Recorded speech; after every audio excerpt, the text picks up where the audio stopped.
Hey everyone, it's Graham here, your Canadian friend who can't stop swapping credit card points for lie flat flights. Today we're flying from Vancouver to Hong Kong in Air Canada's signature class. That's their fancy name for business class. Now, if you've been following Air Canada for a while, you know they love to hype up their business class, with all the promises of luxury, comfort, and top-tier service. But the question is, does the service live up to the hype and the hefty price tag, or is it all just, well, a bit underwhelming? That's what I'm here to find out.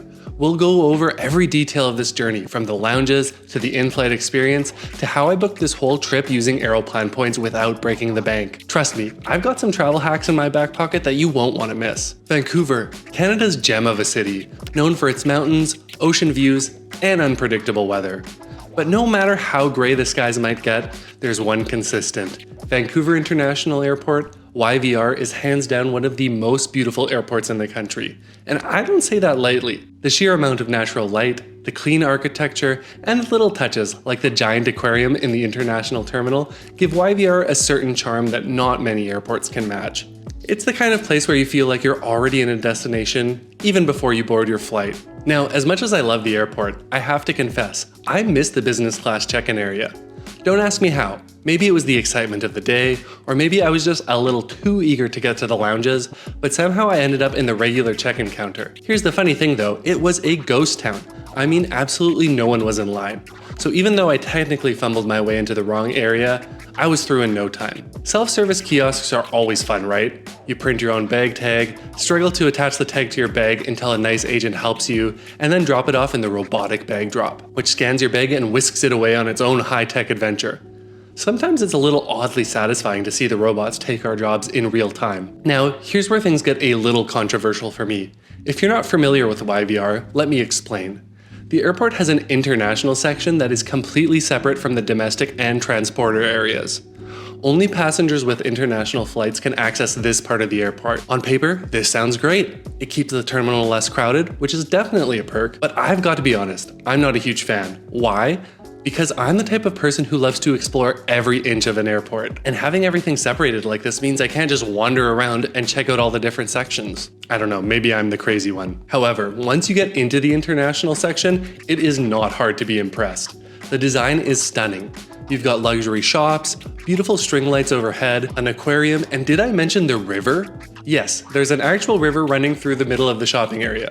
It's one of those things that makes you stop and think, is this really an airport? The whole vibe is one of serenity and class, which is exactly what you want before embarking on a long-haul flight. Air Canada operates 1 to 2 daily flights from Vancouver to Hong Kong, and Cathay Pacific also flies this route. So while it's not exactly the busiest international flight path in the world, it's still one of the key routes out of Vancouver, so I was excited to experience it in style. Now we get to the part that many of you are probably curious about, the lounges. And let me tell you, I made it a point to explore both lounges that I had access to, and it turned out to be quite an adventure. Let's start with Air Canada's Maple Leaf Lounge. So here's the deal. Because I was flying business class, I got access to Air Canada's International Maple Leaf Lounge. But as I'm sure many of you Air Canada frequent flyers will know, there's also the Signature Suite, which is Air Canada's ultra-exclusive business class lounge. Unfortunately, I didn't make the cut for that one because, brace yourselves, I booked my flight with points. And this is where things get a bit snobby. Air Canada only lets cash-paying customers or those with a flex points booking into the Signature Suite. Now, I get it. They want to keep the experience exclusive and less crowded for those who paid top dollar. But let's be real, I'm still flying business class. Points are points. It stings a little bit when you've saved up all those hard-earned Aeroplan points only to feel like a second-class citizen for not paying in cash. But let's not dwell on the airline class system too much. I made my way into the Maple Leaf Lounge. And let's start with the decor. It's got this really tasteful Canadian aesthetic going on. Lots of pops of red, naturally, and plenty of wood accents that give the lounge a cozy, almost cabin-like feel. I appreciated that. They've leaned into the whole Canada is beautiful and we know it vibe. There's this giant Air Canada logo engraved into wooden slats as you walk in, and honestly, it's gorgeous. A real patriotic touch. You're immediately reminded that, hey, you're about to fly on Canada's flagship airline. Now, here's where things get a bit curious. The food. I grabbed a plate, and what did I find? Everything was being heated in an air fryer. Yep, an air fryer in a business class lounge. Look, I am not knocking air fryers. I love mine at home. But in a premium lounge, I expected a bit more than what I could whip up at my kitchen countertop, you know? That said, the food itself wasn't bad. I went for the turkey bacon, hash browns, pancakes, and a lox bagel. Everything was solid, but not groundbreaking. There are showers available, which I didn't use, and a grab-and-go buffet with a decent selection of bread, yogurt, and fruit. But get this, no alcohol service until 11 a.m. I don't know about you, but in my world, airports are places where time doesn't really exist. If I want a mimosa at 9 a.m. before my long-haul flight, I think I should be able to have one. I'm not denouncing Air Canada here, but I felt like this was a bit of a barbaric rule for such a liminal space like the airport. The lounge does have plenty of natural light, which I really appreciated. Huge windows offered some prime plane spotting opportunities. For an aviation geek like me, that's always a big win. So despite the air fryer food and the alcohol curfew, the Maple Leaf Lounge does get points for its Canadian flair and views. But let's just say if you're hoping for a true luxury airport lounge experience, you might want to keep your expectations in check. Now let's talk about the SkyTeam Lounge, which I accessed for free with my Amex Platinum's Priority Pass. And let me tell you, this lounge was more my style. First of all, they had a full bar in operation before 11 a.m. Take notes, Air Canada. Naturally, I kicked things off with a mimosa, and let me tell you, nothing hits better than a pre-afternoon mimosa before you're about to board a long-haul flight. It's the perfect mix of fancy and indulgent without being too much. There's orange juice in it after all. The layout of the SkyTeam Lounge is unique, sitting on the second floor above the main walking areas of the terminal. This gives it a bit of a different vibe, almost like you're perched above the hustle and bustle, watching the action below. There's something oddly calming about being able to look down at everyone else rushing around while you sip your drink in a nice, quiet lounge. When it comes to food, the buffet was good, though I was just a bit early to catch their made-to-order noodle bar. It opened at 11 a.m. But the buffet section was more than enough to keep me satisfied.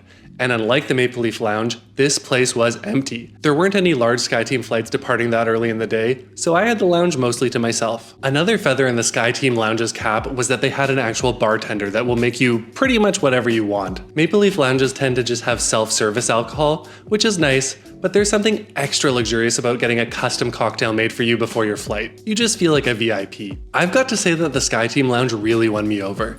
It felt like the hidden gem of YVR, and if you've got access, I'd recommend giving it a shot, especially if you're not in the mood for the Maple Leaf Lounge's air fryer adventures. If you want to get the Canadian Amex Platinum for yourself, I have a full video breaking down how I get value from the card, and I will have a referral link for the best public offer in the description below. Now the moment that you've all been waiting for, the in-flight experience. Today, I was flying on one of Air Canada's Boeing 787-9 Dreamliners, registration CFNOH. If you're into aviation, you'll appreciate knowing that this is the third 787 Dreamliner that Air Canada took possession of back in November 2015. It's always exciting to board a Dreamliner, and this flight was no exception. I was seated in 8A, the last seat in the business class cabin on the left side of the plane. Now, I chose this seat strategically. Privacy is key when you're filming yourself on a plane, and don't want anyone sitting behind you silently judging you for your self-indulgent vlogging. Trust me, you don't need those looks from other passengers when you're living your best life. Also, 8A is set a little further back from 8D, giving it an extra sense of seclusion. But be warned, 8A only has one window, so if you're a window-obsessed flyer like I am, you might want to avoid it. As for the overall layout, Air Canada uses the Collins Aerospace Super Diamond seats, which are found on several other airlines like WestJet, British Airways, and Etihad. These seats are a fan favorite for a reason. They offer privacy, comfort,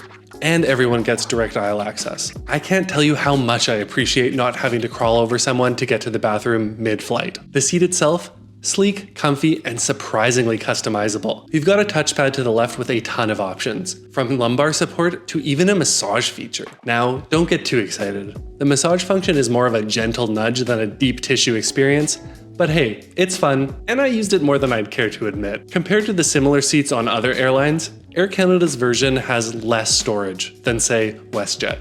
But honestly, there's still plenty of space to tuck away your essentials. The main storage area is to your left, where you'll also be able to find the in-flight entertainment controller, aka the PSP, headphone jack, and the USB charging port. Oh, and if you're wondering where to put the extra bedding when you're not laying flat, there's some extra room in the footwell. Speaking of the footwell, legroom is phenomenal. My feet only hit the sleeping ledge when I fully reclined, so I'm not complaining. As soon as I boarded, I was offered a welcome drink. Jean-Noël Hatton champagne. A glass of bubbly to start the flight? Yes, please. Now, funny story, I didn't realize it at the time, but it was exactly 11:04 a.m. when I got my drink. That means I just narrowly dodged Air Canada's no alcohol before 11 a.m. rule. Phew! They might let me in on another flight after all. Now, let's talk about takeoff. Vancouver never disappoints in terms of scenery, as long as it's not raining. And as we ascended, I was treated to gorgeous views of the ocean and snow-capped mountains. It is a dreamy combination, and I couldn't have asked for a better backdrop as we soared into the skies. The in-flight entertainment kicked off with a Disney World-themed safety video, and as a theme park adult, I was all in. I might be flying to Hong Kong, but in my heart, I was halfway to Orlando. The whole video was playful and nostalgic, perfect for someone who grew up on all things Disney. Takeoff was smooth, and we were soon on our way to Hong Kong.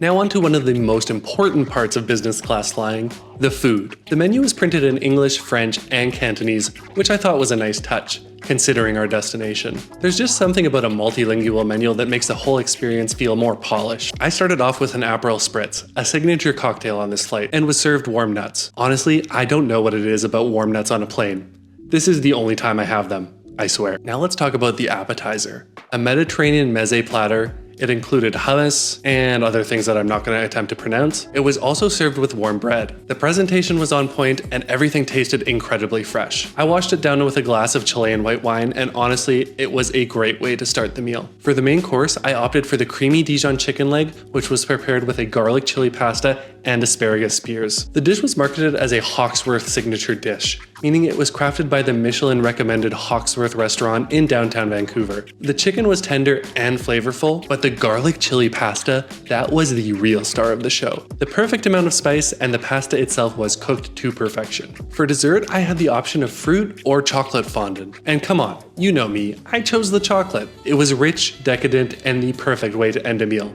Sorry, Mom. I swear I'll have the fruit next time. As we settled into the flight, let's talk about the amenities provided by Air Canada. For long-haul flights like this, you get a pair of slippers, which are an absolute lifesaver. I've seen people walk into the airplane bathroom in just their socks, and all I can say is, please don't do that. The slippers add an extra layer of protection and comfort, and I wore mine for most of this flight. The amenity kit? A sleek little number from Acqua di Parma. It's definitely a step up from the pouches they used to offer. Inside, you'll find socks, an eye mask, a dental kit, foam earplugs, hand cream, and lip balm. Solid essentials for a 14-hour flight. I didn't sleep much. Who wants to waste a good flight by sleeping? But I appreciated the thoughtfulness of the kit. And let's not forget the chocolate Easter bunnies they gave everyone in business class as this flight took place on Easter Sunday. A small, sweet touch that made the flight feel even more special. One of the highlights of this 14-hour flight was the in-flight entertainment system. I've always been a bit of a flight map enthusiast, and I spent an embarrassing amount of time just watching our progress on the map. But beyond that, the selection of new movies and classic collections were impressive. Air Canada really curates a nice mix of old favorites and new releases. Now, here's my one gripe about the Boeing 787 Dreamliners. Their window dimming system. The crew can control the brightness of the windows, and while they let you adjust it a bit, I found myself stuck with this weird blue tint for most of the flight. On a westbound daytime flight, I want to see the daylight in all of its glory. I get that some passengers might want a darker cabin to sleep, but I think force dimming the windows during a daytime flight is a bit of an atrocity. Stand with me in the comments if you agree. Oh, and here's a fun moment. I enjoyed a glass of scotch while flying over Mount Fuji, which was just peeking through the clouds. Honestly, one of the coolest experiences I've ever had on a flight. If it only wasn't for that dreaded blue tint. As we neared Hong Kong, breakfast was served. I had two options. The infamous Air Canada parsley omelette or yai mein noodles. Naturally, I went with the noodles, which were a great choice. They were flavorful and comforting, perfect for the tail end of a long flight. The only thing that threw me off a bit was the mix of breakfast and dinner vibes on this tray. Noodles, a solid dinner food, paired with breakfast sides like fresh fruit, a croissant, and muesli with apples, raisins, coconut, and pumpkin seeds. My brain was a little fried trying to make sense of it. Was it breakfast, dinner, brinner? Fast? I might be losing it by this point. Naturally, to help settle the confusion, I decided to go full breakfast mode and ordered a coffee and orange juice. Because why not? Even though we were landing at 4:30 p.m., it felt like the right call. So there I was, sipping coffee with my noodles while the flight map showed us descending into Hong Kong. What a way to kick off the evening. After 14 hours and 20 minutes of very smooth flying, we landed in foggy, smoggy Hong Kong. It was a bit of a shock coming from the clear blue skies of Vancouver. But hey, that's all part of the adventure, right? Okay, now for the juicy details you've all been waiting for. How I booked this flight. I used 75,000 Aeroplan points for this one-way flight, which in my opinion is an absolute steal. Aeroplan's Pacific region is one of the best value zones for flying in business class, offering significantly cheaper point redemptions compared to the Atlantic region. The cool part? I was able to add a Cathay Pacific business class flight from Hong Kong to Bangkok for free. This was because I stayed under the 7,500 mile limit in this Aeroplan sweet spot. I added a stopover in Hong Kong for an extra 5,000 Aeroplan points, giving me time to explore this incredible city before carrying on to Bangkok. If you want to see more details on that redemption, check out my video on that flight. If you're planning a trip like this, the trick is to watch for last minute availability. I snagged this seat about a month before the flight, and let me tell you, it is a challenge finding Air Canada business class seats at their lowest dynamic price using Aeroplan points. If you're interested in learning about how to score these deals when they pop up, be sure to sign up to my premium email newsletter that I'll link in the description as well. All in all, I'd say Air Canada's signature class lived up to the hype. The seat, the service, and the small details like slippers and Easter bunnies, all of it made the journey comfortable and special. And to think, I booked it all with points. If you're thinking about using Aeroplan points for your next long-haul flight, I can't recommend it enough. Want to see the next flight in my journey? Cathay Pacific business class from Hong Kong to Bangkok? Click here to watch. Thanks for flying along with me today, and until next time, see you in the skies.